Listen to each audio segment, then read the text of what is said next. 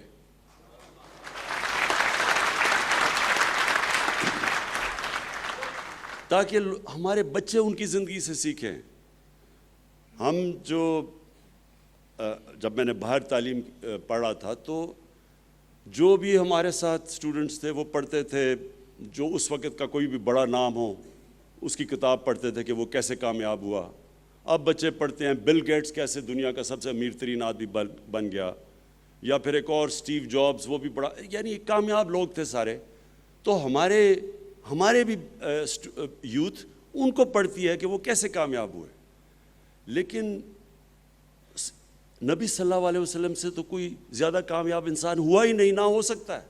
تو اس کی زندگی سے جب تک ہمارے بچوں کو پتہ نہیں چلے گا, اور بچوں کو نہیں پتہ, آپ یقین کریں کہ میں حیران ہوتا ہوں کہ ہمارے اپنے پڑھے لکھے ہمارے اسٹوڈنٹس, گریجویٹس کو ان کی زندگی کی نہیں سمجھ.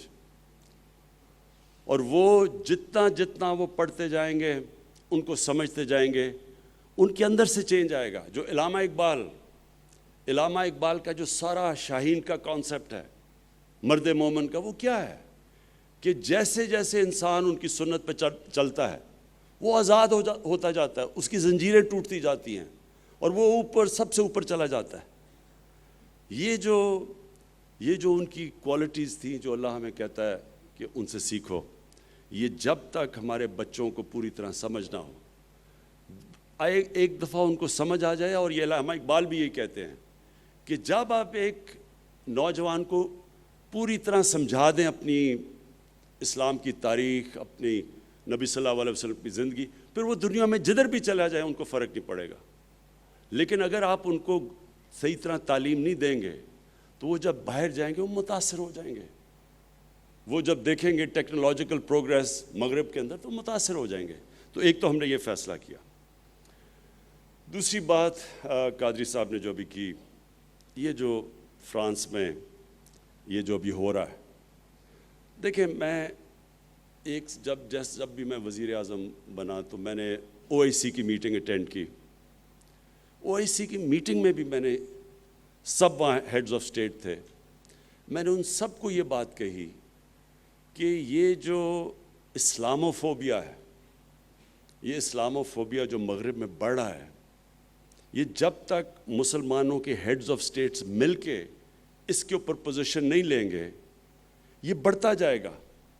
اور اس کا سب سے بڑا نقصان جو ہمارے مسلمان رہ رہے ہیں مغرب میں یا ان ملکوں میں جدھر وہ اقلیتیں ہیں، مائنورٹیز ہیں، اگر ہم اس کو ایڈریس نہیں کریں گے اسلاموفوبیا کو، تو یہ بیماری بڑھتی جائے گی.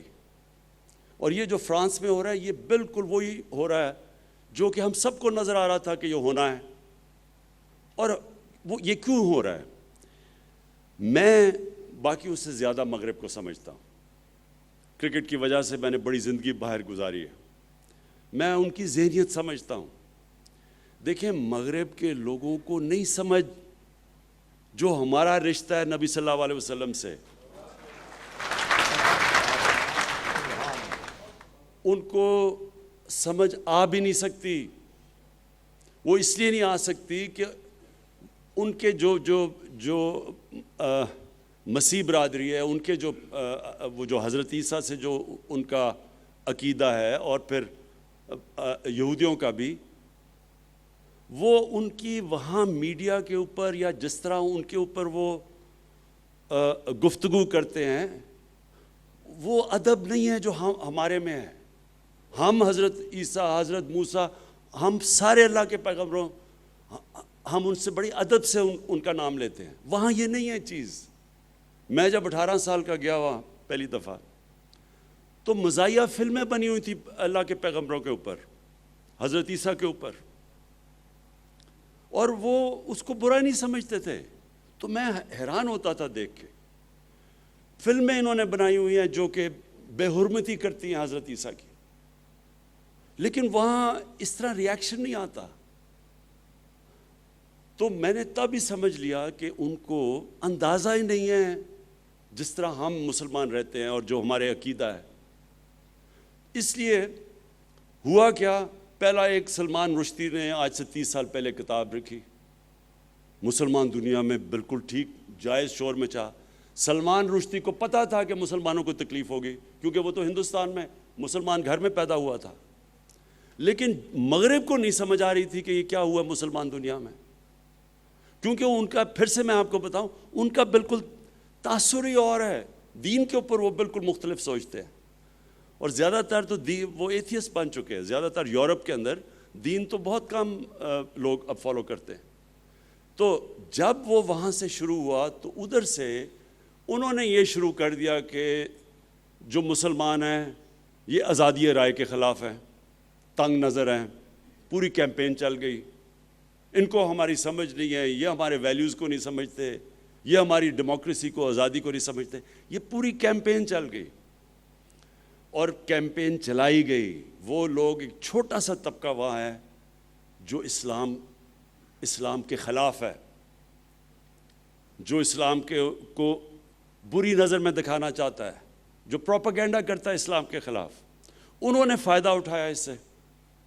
اور ہمارے مسلمان دنیا میں جو ہونا چاہیے تھا کہ ہمیں تب سارے لیڈرز کو جمع ہو کے یو این کے اندر اور یورپین یونین میں بتانا ان کو چاہیے تھا کہ یہ ہمیں آپ تکلیف دیتے ہیں جب آپ کوئی بھی ایسی چیز کریں جو ہمیں نقصان، جو بے حرمتی کرے ہمارے نبی صلی اللہ علیہ وسلم کی. ہمیں بتانا چاہیے تھا. یہی میں نے OIC میں کہا، یہی میں نے یونائٹڈ نیشنز میں کہا کہ جب تک ہم جو مسلمان لیڈرز ہیں ہم ان کو نہیں بتائیں گے، وہ جو چھوٹا سا طبقہ ہے وہ ہمیشہ استعمال کرے گا. یہ جو انہوں نے کارٹون، یہ جو چارلی ہیبڈو کے کارٹونز تھے، یہ اس کے پیچھے کوئی چھوٹا سا طبقہ، اس کو پتہ تھا کہ مسلمانوں کا ریئیکشن آئے گا، اور اس سے پھر مسلمانوں کے خلاف پوری کیمپین چلتی ہے. ہمیں پتہ بھی ہے کہ کون سے یہ تھوڑے سے لوگ ہیں، یہ خطرناک لوگ ہیں جو مسلمانوں کو ان کو برا دکھانا چاہتے ہیں. اب یہودی، تھوڑے سے یہودی ہیں دنیا میں، ان کو جو سیکنڈ ورلڈ وار میں جو ہولوکاسٹ ہوئی، ان کے جو جرمنز نے ان کی قتل عام کی. اب جو ہولوکاسٹ ہے وہ ظاہر ہے کہ یہودی ساری کمیونٹی کو بڑی تکلیف دیتی ہے، لیکن یہودی کمیونٹی ہیں تھوڑے سے، لیکن وہ اتنے منظم ہیں، میڈیا میں اتنے طاقتور ہیں کہ انہوں نے ایسا مغرب کے اندر انہوں نے ایسا کسی بھی میڈیا پولیٹیشین کسی کی جرت نہیں ہے کہ ہولوکاسٹ کے خلاف کسی قسم کی بات کر سکے، بلکہ 4 ایسے یورپین شہر ہیں وہاں وہ جیلوں میں ڈال دیتے ہیں کہ اگر آپ صرف یہی کہیں کہ اگر وہ کہتے ہیں 60 لاکھ مرے تھے ہولوکاسٹ میں، اگر آپ کہیں نہیں جی 60 لاکھ نہیں 20 لاکھ، جیل میں ڈال دیتے ہیں وہاں، آسٹریا 4 ملک ایسے۔ تو میں یہ سمجھتا ہوں کہ اگر کسی بھی ہیومن کمیونٹی کو تکلیف ہوتی ہے کسی چیز سے تو ہمیں وہ نہیں کرنا چاہیے۔ یہی تو رحمت العالمین کہتے تھے، یہ ہمارے نبی صلی اللہ علیہ وسلم، بلکہ قرآن کے اندر ہے کہ دوسروں کی عبادت گاہوں کی حفاظت کرو، اور جو ان کے لیے ایسی شخصیت جو ان کے لیے سیکرڈ ہیں ان کو کوئی خلاف ان کے بات نہ کرو۔ یہ تو ہمارے نبی صلی اللہ علیہ وسلم کہتے تھے۔ تو وہ ہمیں بھی یہ کرنا چاہیے کہ کوئی بھی کسی کمیونٹی کو چیز تکلیف دیتی ہے اس پہ بات نہیں کرنی چاہیے۔ تو یہودیوں نے ایسی ان کے اندر یونٹی اور انہوں نے ایسی کیمپین چلائی کہ کہیں بھی آج آپ مغرب کے اندر بات ہی نہیں کر سکتے کسی قسم کی، مثلا آپ کو سوچ بھی نہیں سکتا کہ کوئی مزاحیہ چیز کر دے ہولوکاسٹ کے خلاف۔ تو ہم 1.25 ارب انسان ہیں دنیا میں، ہم یہ کیوں نہیں کر سکے؟ اور مجھے افسوس سے کہنا پڑتا ہے کہ اس کا ایک بہت بڑا فیلئر ہماری مسلمانوں کی لیڈرشپ پہ۔ انشاءاللہ ہم پوری کوشش کریں گے، میں اپنی پوری کیمپین کروں گا، میں باقی لیڈر سے رابطے کروں گا، اور میں آپ کو یقین دلاتا ہوں کہ اگر ہم سب مل کے ان کو یہ سمجھا دیں کہ ہمارے لیے ہمارے کتنے مسلمان پچھلے 30 سال میں شہید ہوئے ہیں، لاکھوں، بلکہ کتنے، افغانستان دیکھ لیں، سیریا دیکھ لیں، عراق دیکھ لیں، جتنا مسلمانوں کا خون ہوا ہے پچھلے 30 سالوں میں، اور اس کی ہمیں تکلیف ہے، لیکن کوئی تکلیف مقابلہ نہیں کر سکتی جب ہمارے نبی صلی اللہ علیہ وسلم کے خلاف کوئی بھی ان کی بے حرمتی کرتا ہے، کوئی اس کا مقابلہ نہیں کرتا۔ اور یہ ہمیں ان کو سمجھانا چاہیے، ان کو نہیں سمجھ ابھی تک۔ اور میں یہ سمجھتا ہوں کہ ہم انشاءاللہ پاکستان اس میں لیڈ لے گا۔ میں ابھی بھی بات کروں گا، میں نے لیٹرز سب کو بھیجے ہیں، میں بات بھی کروں گا، اور مجھے یہ یقین ہے کہ یہ ہم ان کو سمجھا سکیں گے اس چیز کا۔ کیونکہ دیکھیں ہم تو یہاں بیٹھے، ہمیں تو نہیں نقصان ہوتا، لیکن جو لاکھوں مسلمان مغربی ملکوں میں رہ رہے ہیں، جو جب اس طرح کا انسیڈنٹ ہوتا ہے ان کی زندگی عذاب میں آ جاتی ہے، مسجدوں کے اوپر اٹیک شروع ہو جاتے ہیں، ان کو جو نوکریاں کر رہے ہیں کہ وہ نوکریوں سے نکال دیتے ہیں، چلتے چلتے لوگ ان کو مارتے ہیں، اور خواتین جب پہنتی ہیں نقاب پہنتی ہے ان کو سڑکوں پہ برا بھلا کہتے ہیں، اسلاموفوبیا بڑھ جاتا ہے، تو ان کی زندگی عذاب میں پڑ جاتی ہے۔ اس لیے ضروری ہے کہ ہم سارے مسلمانوں کے ہیڈز آف اسٹیٹ، مغربی لیڈرز کو، یورپین یونین کو، یونائٹڈ نیشنز کو، ان سب کو سمجھائیں کہ دیکھیں ہم بھی فریڈم آف سپیچ میں مانتے ہیں، لیکن فریڈم آف سپیچ کی لمٹ ہے۔ آپ کسی کو تکلیف نہیں پہنچا سکتے اس کے نام پہ، اور خاص طور پہ یہ جو جب آپ کارٹون بناتے ہیں تو یہ فریڈم آف سپیچ نہیں ہے، یہ تو جان کے ایک پوری 1.25 ارب مسلمانوں کو تکلیف پہنچانا ہے۔ میں پھر سے قادری صاحب آپ کو مبارک دیتا ہوں، خراج تحسین پیش کرتا ہوں۔ میں آپ سب کو یہاں آنے کا خوش آمدید کہتا ہوں، اور آخر میں یہ چیز کہتا ہوں کہ دیکھیں پاکستان ایک مقصد کے لیے بنا تھا، یہ ایک ملک خاص مقصد کے لیے بنا تھا۔ اس میں اگر آپ علامہ اقبال جو ہمارے نظریاتی لیڈر تھے ان کا سارا کلام پڑھیں تو وہ آپ کو پتہ چل جائے گا کہ اس پہ ہم نے ایک مدینہ کے ریاست کے اوپر، ان کے اصولوں کے اوپر ایک اسٹیٹ کھڑی کرنی تھی۔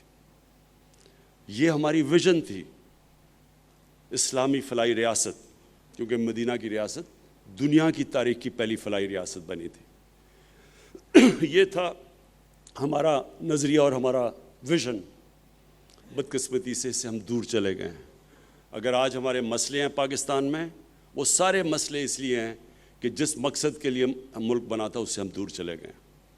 جیسے جیسے ہی ہم اس راستے کے اوپر چل پڑیں گے، اور یہ مشکل راستہ ہے، سٹرگل کا راستہ ہے، لیکن جیسے جیسے ہم وہاں چلیں گے آپ دیکھیں گے کہ یہی پاکستان اوپر اور اوپر اور اوپر اٹھتا جائے گا انشاءاللہ۔ شکریہ جی۔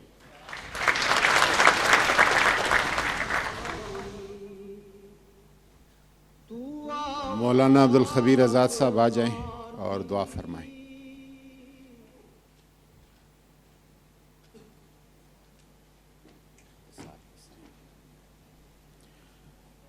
اللہم صلی علی محمد وعلی آل محمد کما صلیت علی ابراہیم